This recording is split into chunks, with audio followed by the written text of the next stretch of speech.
ଗୀତ ସଂହିତା ଅଧ୍ୟାୟ 53। ପ୍ରଧାନ ବାଦ୍ୟକର ନିମନ୍ତେ ମହଲତ ସ୍ୱରରେ ଦାଉଦଙ୍କର ମସ୍କିଲ।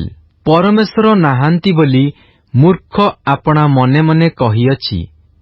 ସେମାନେ ଭ୍ରଷ୍ଟ, ସେମାନେ ଘୃଣାଯୋଗ୍ୟ ଅଧର୍ମ କରିଅଛନ୍ତି। କେହି ସତ୍କର୍ମ କରେ ନାହିଁ।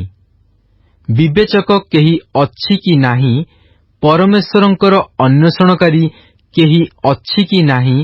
ଏହା ଦେଖିବା ପାଇଁ ପରମେଶ୍ୱର ସ୍ୱର୍ଗରୁ ମନୁଷ୍ୟ ସନ୍ତାନଗଣ ପ୍ରତି ନିରୀକ୍ଷଣ କଲେ। ସେମାନଙ୍କର ପ୍ରତ୍ୟେକେ ବିପଥରେ ଯାଇଅଛନ୍ତି। ସେ ସମସ୍ତେ ଅଶୁଚି ହୋଇଅଛନ୍ତି। ସେମାନଙ୍କର କେହି ସୁକର୍ମ କରେ ନାହିଁ, ନା ଜଣେ ହେ ନାହିଁ। ଅଧର୍ମାଚାରୀମାନଙ୍କର କି କିଛି ଜ୍ଞାନ ନାହିଁ? ସେମାନେ ଖାଦ୍ୟ ଗ୍ରାସ କଲା ପରି ମୋ ଲୋକମାନଙ୍କୁ ଗ୍ରାସ କରନ୍ତି, ପୁଣି ପରମେଶ୍ୱରଙ୍କଠାରେ ପ୍ରାର୍ଥନା କରନ୍ତି ନାହିଁ। ଭୟ ନଥିବା ସ୍ଥାନରେ ସେମାନେ ବଡ଼ ଭୟ ପାଇଥିଲେ, କାରଣ ପରମେଶ୍ୱର ତୁମ୍ଭ ବିରୁଦ୍ଧରେ ଛାଉଣିକାରୀର ଅସ୍ଥି ସବୁ ଛିନ୍ନ ଭିନ୍ନ କରି ପକାଇଅଛନ୍ତି। ପରମେଶ୍ୱର ସେମାନଙ୍କୁ ଅଗ୍ରାହ୍ୟ କରିବାରୁ ତୁମ୍ଭେ ସେମାନଙ୍କୁ ଲଜ୍ଜା ଦେଇଅଛ। ଆଃ, ଯେବେ ସିଓନଠାରୁ ଇସ୍ରାଏଲର ପରିତ୍ରାଣ ଉପସ୍ଥିତ ହୁଅନ୍ତା, ଯେତେବେଳେ ପରମେଶ୍ୱର ଆପଣା ଲୋକମାନଙ୍କୁ ବନ୍ଦିତ୍ୱରୁ ଫେରାଇ ଆଣିବେ, ସେତେବେଳେ ଯାକୁବ ଉଲ୍ଲସିତ ଓ ଇସ୍ରାଏଲ ଆନନ୍ଦିତ ହେବେ। ଗୀତ ସଂହିତା ଅଧ୍ୟାୟ 55। ପ୍ରଧାନ ବାଦ୍ୟକର ନିମନ୍ତେ ତାରଯୁକ୍ତ ଯନ୍ତ୍ରରେ ଦାଉଦଙ୍କର ମସ୍କିଲ। ହେ ପରମେଶ୍ୱର, ମୋ ପ୍ରାର୍ଥନାରେ କର୍ଣ୍ଣପାତ କର। ମୋ ବିନତିରୁ ଆପଣାକୁ ଲୁଚାଅ ନାହିଁ। ମୋ ପ୍ରତି ମନୋଯୋଗ କରି ମୋତେ ଉତ୍ତର ଦିଅ। ଶତ୍ରୁମାନଙ୍କ ରବ ସକାଶୁ, ଦୁଷ୍ଟମାନଙ୍କ ଦୌରାତ୍ମ୍ୟ ସକାଶୁ ମୁଁ ଭାବନାରେ ଅସ୍ଥିର ହୋଇ ରୋଦନ କରୁଥାଏ। କାରଣ ସେମାନେ ମୋ ଉପରେ ଅଧର୍ମ ଆରୋପ କରନ୍ତି ଓ କ୍ରୋଧରେ ମୋତେ ନିଗ୍ରହ କରନ୍ତି।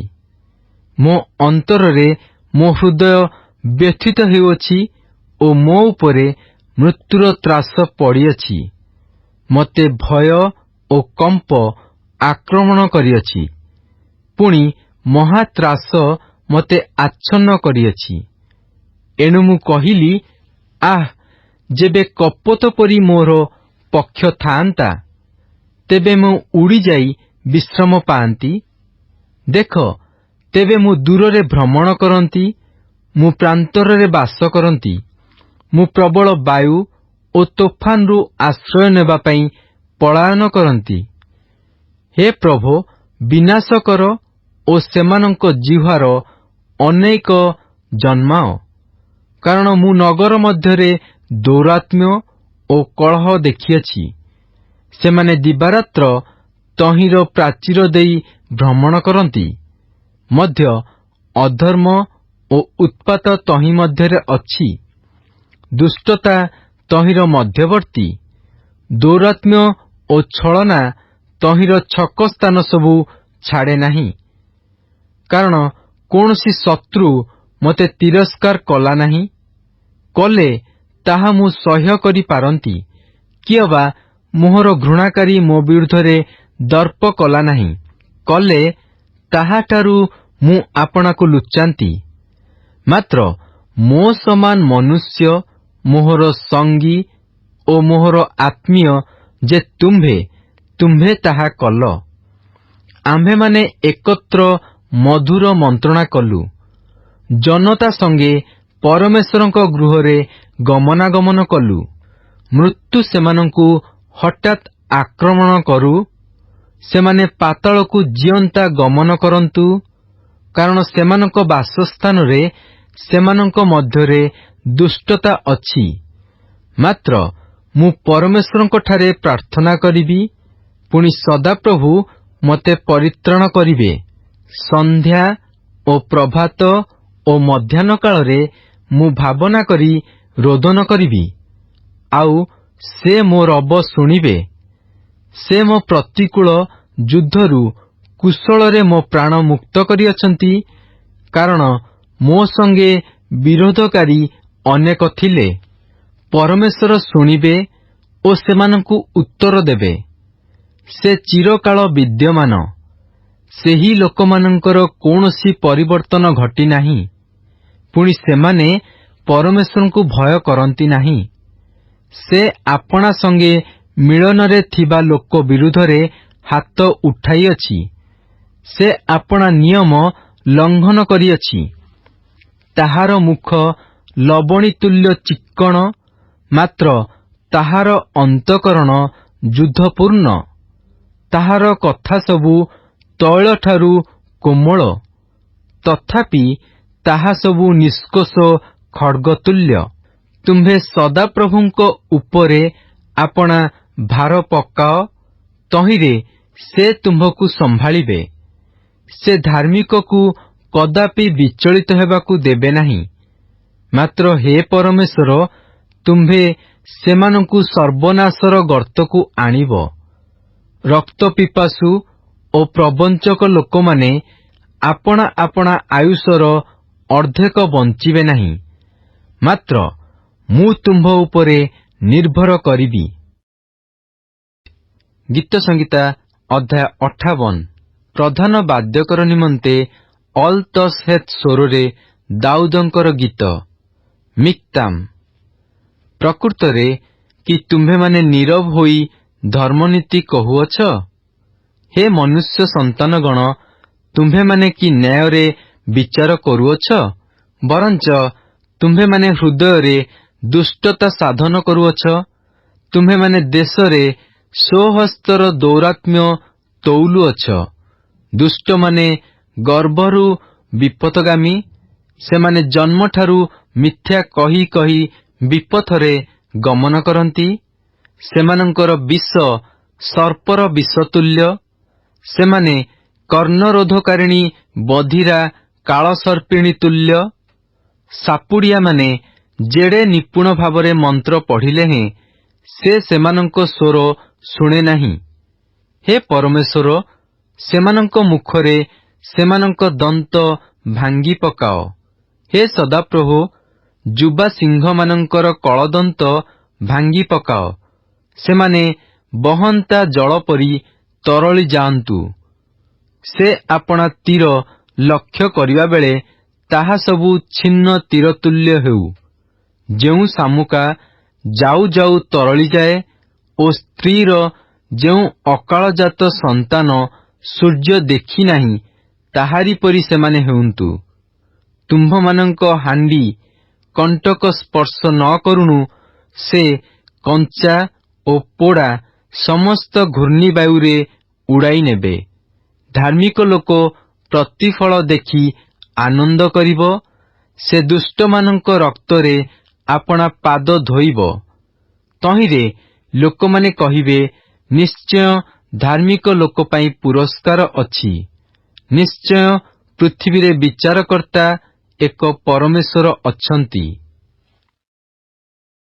ଗୀତ ସଂହିତା ଅଧ୍ୟାୟ 61।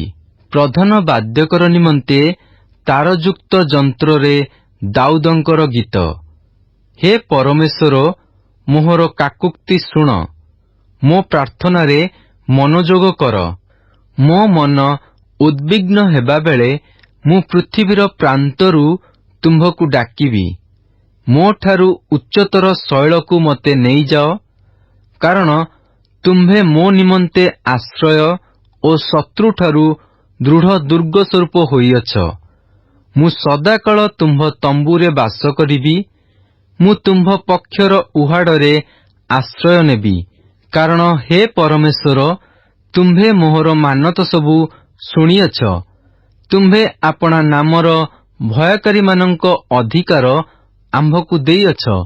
ତୁମ୍ଭେ ରାଜାଙ୍କ ଆୟୁ ବୃଦ୍ଧି କରିବ। ତାଙ୍କ ବର୍ଷ ଅନେକ ପୁରୁଷାନୁକ୍ରମ ତୁଲ୍ୟ ହେବ। ସେ ସଦାକାଳ ପରମେଶ୍ୱରଙ୍କ ସମ୍ମୁଖରେ ବାସ କରିବେ। ତାଙ୍କ ରକ୍ଷା ନିମନ୍ତେ ସ୍ନେହପୂର୍ଣ୍ଣ କରୁଣା ଓ ସତ୍ୟତା ପ୍ରସ୍ତୁତ କର। ତହୁଁ ମୁଁ ସଦାକାଳ ତୁମ୍ଭ ନାମ ଉଦ୍ଦେଶ୍ୟରେ ପ୍ରଶଂସାଗାନ କରିବି ଓ ଦିନକୁ ଦିନ ଆପଣା ମାନତ ପୂର୍ଣ୍ଣ କରିବି। ଗୀତ ସଂହିତା ଅଧ୍ୟାୟ 64 ପ୍ରଧାନ ବାଦ୍ୟକର ନିମନ୍ତେ ଦାଉଦଙ୍କର ଗୀତ। ହେ ପରମେଶ୍ୱର, ମୋ କାକୁକ୍ତିର ରବ ଶ୍ରବଣ କର। ଶତ୍ରୁ ଭୟରୁ ମୋ ଜୀବନ ରକ୍ଷା କର। କୁକର୍ମକାରୀମାନଙ୍କ ଗୁପ୍ତ ମନ୍ତ୍ରଣାରୁ, ଅଧର୍ମାଚାରୀମାନଙ୍କ କଳହରୁ ମୋତେ ଲୁଚାଇ ରଖ। ସେମାନେ ଖଡ୍ଗ ପରି ଆପଣା ଜିହ୍ୱା ଶାଣିତ କରିଅଛନ୍ତି ଏବଂ ଆପଣମାନଙ୍କ କଟୁବାକ୍ୟ ରୂପ ତୀର ଲକ୍ଷ୍ୟ କରିଅଛନ୍ତି, ଯେପରି ସିଦ୍ଧ ଲୋକଙ୍କ ପ୍ରତି ଗୋପନରେ ନିକ୍ଷେପ କରିପାରିବେ। ସେମାନେ ହଠାତ୍ ତାହା ପ୍ରତି ନିକ୍ଷେପ କରନ୍ତି ଓ ଭୟ କରନ୍ତି ନାହିଁ। ସେମାନେ କୁସଂକଳ୍ପରେ ଆପଣା ଆପଣାକୁ ବଳିଷ୍ଠ କରନ୍ତି। ସେମାନେ ଗୋପନରେ ଫାନ୍ଦ ପାତିବାକୁ କଥାବାର୍ତ୍ତା କରନ୍ତି। ସେମାନେ କହନ୍ତି, ଆମ୍ଭମାନଙ୍କୁ କିଏ ଦେଖିବ? ସେମାନେ ଅଧର୍ମ କଳ୍ପନା କରନ୍ତି। ଆମ୍ଭେମାନେ ଯତ୍ନପୂର୍ବକ କଳ୍ପନା ସିଦ୍ଧ କରିଅଛୁ ବୋଲି ସେମାନେ କହନ୍ତି, ଆଉ ପ୍ରତ୍ୟେକର ଆନ୍ତରିକ ଭାବ ଓ ହୃଦୟ ଗଭୀର। ମାତ୍ର ପରମେଶ୍ୱର ସେମାନଙ୍କ ପ୍ରତି ନିକ୍ଷେପ କରିବେ। ସେମାନେ ତୀରରେ ହଠାତ୍ ଆହତ ହେବେ। ଏହି ରୂପେ ସେମାନେ ନିପାତିତ ହେବେ। ସେମାନଙ୍କ ନିଜ ଜିହ୍ୱା ସେମାନଙ୍କର ବିପକ୍ଷ ହେବ। ସେମାନଙ୍କୁ ଦେଖିବା ଲୋକ ସମସ୍ତେ ମୁଣ୍ଡ ହଲାଇବେ। ପୁଣି ସକଳ ମନୁଷ୍ୟ ଭୟ କରିବେ ଓ ସେମାନେ ପରମେଶ୍ୱରଙ୍କ କର୍ମ ପ୍ରକାଶ କରିବେ ଓ ତାହାଙ୍କର କ୍ରିୟା ସୁବିବେଚନା କରିବେ। ଧାର୍ମିକ ଲୋକ ସଦାପ୍ରଭୁଙ୍କଠାରେ ଆନନ୍ଦ କରିବ ଓ ତାହାଙ୍କର ଶରଣାଗତ ହେବ। ପୁଣି ସରଳାନ୍ତକରଣ ସମସ୍ତେ ଦର୍ପ କରିବେ। ଗୀତ ସଂହିତା ଅଧ୍ୟାୟ 65 ପ୍ରଧାନ ବାଦ୍ୟକର ନିମନ୍ତେ ଗୀତ ଦାଉଦଙ୍କର ଗୀତ। ହେ ପରମେଶ୍ୱର, ସିଓନରେ ପ୍ରଶଂସା ତୁମ୍ଭର ଅପେକ୍ଷା କରେ ଓ ତୁମ୍ଭ ଉଦ୍ଦେଶ୍ୟରେ ମାନତ ପୂର୍ଣ୍ଣ କରାଯିବ। ଆହେ ପ୍ରାର୍ଥନା ଶ୍ରବଣକାରୀ ଯେ ତୁମ୍ଭ ନିକଟକୁ ସକଳ ପ୍ରାଣୀ ଆସିବେ। ଅପରାଧ ମୋ ଉପରେ ପ୍ରବଳ ହୁଏ। ତୁମ୍ଭେ ଆମ୍ଭମାନଙ୍କ ଅଧର୍ମ ମାର୍ଜନା କରିବ। ତୁମ୍ଭେ ଯାହାକୁ ତୁମ୍ଭ ପ୍ରାଙ୍ଗଣରେ ବାସ କରିବା ପାଇଁ ମନୋନୀତ କର ଓ ଆପଣା ନିକଟକୁ ଆସିବାକୁ ଦିଅ, ସେ ଲୋକ ଧନ୍ୟ। ଆମ୍ଭେମାନେ ତୁମ୍ଭ ଗୃହର ଅର୍ଥାତ୍ ତୁମ୍ଭ ମନ୍ଦିରର ପବିତ୍ର ସ୍ଥାନର ଉତ୍ତମ ଦ୍ରବ୍ୟରେ ପରିତୃପ୍ତ ହେବା। ହେ ଆମ୍ଭମାନଙ୍କ ପରିତ୍ରାଣର ପରମେଶ୍ୱର, ତୁମ୍ଭେ ଭୟାନକ କ୍ରିୟା ଦ୍ୱାରା ଧର୍ମରେ ଆମ୍ଭମାନଙ୍କୁ ଉତ୍ତର ଦେବ। ତୁମ୍ଭେ ପୃଥିବୀର ପ୍ରାନ୍ତ ନିବାସୀ ଓ ଦୂରବର୍ତ୍ତୀ ସମୁଦ୍ରବାସୀ ସମସ୍ତଙ୍କର ବିଶ୍ୱାସ ଭୂମି ଅଟ। ତୁମ୍ଭେ ପରାକ୍ରମରେ କଟି ବାନ୍ଧି ସ୍ୱଶକ୍ତିରେ ପର୍ବତଗଣକୁ ଦୃଢ଼ ରୂପେ ସ୍ଥାପନ କରିଥାଅ। ତୁମ୍ଭେ ସମୁଦ୍ର ସମୂହରେ ଗର୍ଜନ, ତହିଁର ତରଙ୍ଗମାଳାର ଗର୍ଜନ ଓ ଗୋଷ୍ଠୀୟମାନଙ୍କର କଳହ ଶାନ୍ତ କରିଥାଅ। ଆହୁରି ପ୍ରାନ୍ତଭାଗ ନିବାସୀଗଣ ତୁମ୍ଭ ଚିହ୍ନ ଦେଖି ଭୀତ ହୁଅନ୍ତି। ତୁମ୍ଭେ ପ୍ରାତଃକାଳ ଓ ସନ୍ଧ୍ୟାକାଳର ଉଦ୍ଗମକୁ ଆନନ୍ଦମୟ କରିଥାଅ। ତୁମ୍ଭେ ପୃଥିବୀର ତତ୍ତ୍ୱାବଧାନ କରି ତହିଁରେ ଜଳସେଚନ କରିଥାଅ। ତୁମ୍ଭେ ତାହାକୁ ଅତିଶୟ ଧନାଢ଼୍ୟ କରିଥାଅ। ପରମେଶ୍ୱରଙ୍କ ନଦୀ ଜଳରେ ପରିପୂର୍ଣ୍ଣ। ତୁମ୍ଭେ ପୃଥିବୀକି ପ୍ରସ୍ତୁତ କଲା ଉତ୍ତାରେ ସେମାନଙ୍କୁ ଶସ୍ୟ ଯୋଗାଇ ଦେଇଥାଅ। ତୁମ୍ଭେ ବହୁଳ ରୂପେ ତାହାର ସିଆରରେ ଜଳସେଚନ କରିଥାଅ। ତୁମ୍ଭେ ତହିଁର ହିଡ଼ ସବୁ ସ୍ଥିର କରିଥାଅ। ତୁମ୍ଭେ ବୃଷ୍ଟିରେ ତାହାକୁ କୋମଳ କରିଥାଅ। ତୁମ୍ଭେ ତହିଁର ଅଙ୍କୁରକୁ ଆଶୀର୍ବାଦ କରିଥାଅ। ତୁମ୍ଭେ ଆପଣା ମଙ୍ଗଳ ଭାବରେ ବର୍ଷକୁ ମୁକୁଟ ପିନ୍ଧାଇଥାଅ ଓ ତୁମ୍ଭ ପଥ ସବୁ ପୁଷ୍ଟତା କ୍ଷରଣ କରେ। ତାହା ପ୍ରାନ୍ତରସ୍ଥ ଚରାସ୍ଥାନ ଉପରେ କ୍ଷରେ ଓ ଗିରିଗଣ ଆନନ୍ଦରୂପ କଟିବନ୍ଧନ ପାଆନ୍ତି। ଚରା ସ୍ଥାନ ସବୁ ମେଷ ପଲରେ ଭୂଷିତ ହୁଅନ୍ତି, ମଧ୍ୟ ଉପତ୍ୟକା ସକଳ ଶସ୍ୟରେ ଆଚ୍ଛନ୍ନ ହୁଅନ୍ତି। ସେମାନେ ଜୟଧ୍ୱନି କରନ୍ତି, ମଧ୍ୟ ସେମାନେ ଗାନ କରନ୍ତି। ଗୀତ ସଂହିତା ଅଧ୍ୟାୟ 66। ପ୍ରଧାନ ବାଦ୍ୟକର ନିମନ୍ତେ ଗାନାର୍ଥକ ଗୀତ। ହେ ସମୁଦାୟ ପୃଥିବୀ, ପରମେଶ୍ୱରଙ୍କ ଉଦ୍ଦେଶ୍ୟରେ ଆନନ୍ଦ ଧ୍ୱନି କର। ତାହାଙ୍କ ନାମର ମହିମା କୀର୍ତ୍ତନ କର। ତାହାଙ୍କ ପ୍ରଶଂସାକୁ ଗୌରବାନ୍ୱିତ କର। ପରମେଶ୍ୱରଙ୍କୁ କୁହ, ତୁମ୍ଭ କର୍ମ ସକଳ କିପରି ଭୟଙ୍କର। ତୁମ୍ଭ ପରାକ୍ରମର ମହତ୍ୱ ଦ୍ୱାରା ତୁମ୍ଭ ଶତ୍ରୁଗଣ ଆପେ ତୁମ୍ଭର ବଶୀଭୂତ ହେବେ। ସମୁଦାୟ ପୃଥିବୀ ତୁମ୍ଭଙ୍କୁ ପ୍ରଣାମ କରିବେ ଓ ତୁମ୍ଭ ଉଦ୍ଦେଶ୍ୟରେ ଗାନ କରିବେ। ସେମାନେ ତୁମ୍ଭ ନାମ କୀର୍ତ୍ତନ କରିବେ। ଆସ ଓ ପରମେଶ୍ୱରଙ୍କ କ୍ରିୟା ସକଳ ଦେଖ। ମନୁଷ୍ୟ ସନ୍ତାନଗଣ ପ୍ରତି ଆପଣା କ୍ରିୟାରେ ସେ ଭୟଙ୍କର ଅଟନ୍ତି। ସେ ସମୁଦ୍ରକୁ ଶୁଷ୍କ ଭୂମି କଲେ, ଲୋକମାନେ ନଦୀ ମଧ୍ୟ ଦେଇ ପାଦରେ ଗମନ କଲେ। ସେ ସ୍ଥାନରେ ଆମ୍ଭେମାନେ ତାହାଙ୍କଠାରେ ଆନନ୍ଦ କଲୁ। ସେ ଆପଣା ପରାକ୍ରମରେ ଅନନ୍ତକାଳ କର୍ତ୍ତୃତ୍ୱ କରନ୍ତି। ତାହାଙ୍କ ଚକ୍ଷୁ ଗୋଷ୍ଠୀ ସମୂହକୁ ନିରୀକ୍ଷଣ କରେ। ବିଦ୍ରୋହୀମାନେ ଆପଣାମାନଙ୍କୁ ଉନ୍ନତ ନ କରନ୍ତୁ। ହେ ଜନବୃନ୍ଦ, ତୁମ୍ଭେମାନେ ଆମ୍ଭମାନଙ୍କ ପରମେଶ୍ୱରଙ୍କର ଧନ୍ୟବାଦ କର ଓ ତାହାଙ୍କ ପ୍ରଶଂସା ଧ୍ୱନି ଶୁଣାଅ। ସେ ଆମ୍ଭମାନଙ୍କ ପ୍ରାଣକୁ ଜୀବଦଶାରେ ରଖନ୍ତି ଓ ଆମ୍ଭମାନଙ୍କ ଚରଣକୁ ବିଚଳିତ ହେବାକୁ ଦିଅନ୍ତି ନାହିଁ। କାରଣ ହେ ପରମେଶ୍ୱର, ତୁମ୍ଭେ ଆମ୍ଭମାନଙ୍କୁ ପରୀକ୍ଷା କରିଅଛ। ରୂପା ପରଖିଲା ପରି ତୁମ୍ଭେ ଆମ୍ଭମାନଙ୍କୁ ପରଖିଅଛ। ତୁମ୍ଭେ ଆମ୍ଭମାନଙ୍କୁ ଜାଲରେ ପକାଇଅଛ। ତୁମ୍ଭେ ଆମ୍ଭମାନଙ୍କ କଟିଦେଶରେ ଭାରି ବୋଝ ଥୋଇଅଛ। ତୁମ୍ଭେ ଆମ୍ଭମାନଙ୍କ ମସ୍ତକ ଉପରେ ଲୋକମାନଙ୍କୁ ଚଢ଼ିବାକୁ ଦେଇଅଛ। ଆମ୍ଭେମାନେ ଅଗ୍ନି ଓ ଜଳ ମଧ୍ୟ ଦେଇ ଗମନ କଲୁ, ମାତ୍ର ତୁମ୍ଭେ ଆମ୍ଭମାନଙ୍କୁ ଧନାଢ଼୍ୟ ସ୍ଥାନକୁ ଆଣିଅଛ। ମୁଁ ହୋମବଳି ନେଇ ତୁମ୍ଭ ଗୃହକୁ ଆସିବି। ମୁଁ ସଙ୍କଟରେ ଥିଲାବେଳେ ମୋ ଓଷ୍ଠାଧର ଯାହା ଉଚ୍ଚାରଣ କରିଅଛି ଓ ମୋ ମୁଖ ଯାହା କହିଅଛି, ମୋହର ସେହି ସବୁ ମାନତ ତୁମ୍ଭ ଉଦ୍ଦେଶ୍ୟରେ ପୂର୍ଣ୍ଣ କରିବି। ମୁଁ ତୁମ୍ଭ ଉଦ୍ଦେଶ୍ୟରେ ମେଷରୂପ ଧୂପ ସହିତ ହୃଷ୍ଟପୁଷ୍ଟ ହୋମବଳି ଉତ୍ସର୍ଗ କରିବି। ମୁଁ ଛାଗ ସଙ୍ଗେ ବୃଷ ବଳିଦାନ କରିବି। ହେ ପରମେଶ୍ୱରଙ୍କ ଭୟକାରୀ ସମସ୍ତେ, ଆସ ଶୁଣ। ଆଉ ସେ ଆମ୍ଭ ପ୍ରାଣ ପାଇଁ ଯାହା କରିଅଛନ୍ତି ତାହା ମୁଁ ବର୍ଣ୍ଣନା କରିବି। ମୁଁ ଆପଣା ମୁଖରେ ତାହାଙ୍କୁ ଡାକିଲି ଓ ମୋ ଜିହ୍ୱା ଦ୍ୱାରା ସେ ପ୍ରତିଷ୍ଠିତ ହେଲେ।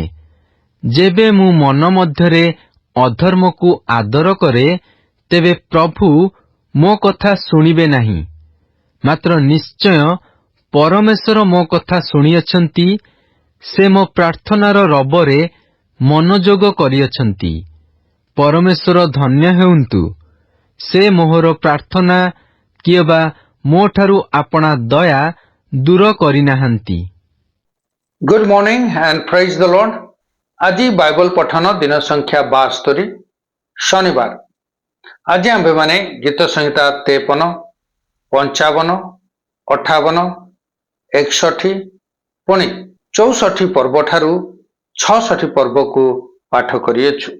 ଏହି ଗୀତ ସଂହିତା ଗୁଡ଼ିକରେ ଆମେ ଦାଉଦଙ୍କ ଜୀବନର ଅନ୍ତିମ ଦିନଗୁଡ଼ିକୁ ପାଠ କରିଥାଉ।